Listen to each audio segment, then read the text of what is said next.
Hello and good morning. Para po sa nagtatanong kay Sir, ito si Sir. Tinatanong niya kung bumibili daw ba ako ng lagpas kuwelyo na 20 peso coin. Kasi ito na po yung bago nating 20 peso. Inalis na yung papel. Pero nagagasta pa din po yung papel na 20 peso banknote. Pwede pa rin po yung gastusin. Tinatanggap pa din yun. Tapos ito yung bago. Meron po kasing ibang gawa na hindi naman lagpas yung kuwelyo. Ito po kasi lagpas yung color niya. Ito. Saka yung name niya, putol. Yung Quezon, Manuel L. Quezon na putol po. Kaya po, ang akala nung iba, error na. Error nga po siya kasi naputol yung name. Pero, madami po yung na-release na ganito.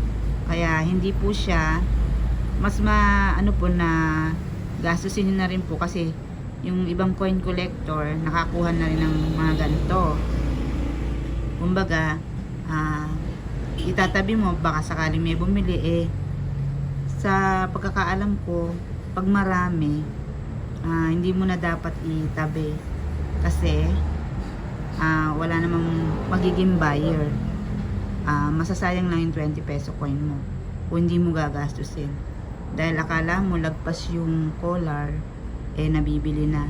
Hindi po, sa pagkakaalam ko wala siyang buyer, pero magtabi rin kayo para souvenir, para alam nyo na ito ay merong 20 peso coin na lagpas ang kuwelyo at sira yung putol yung name na Quezon.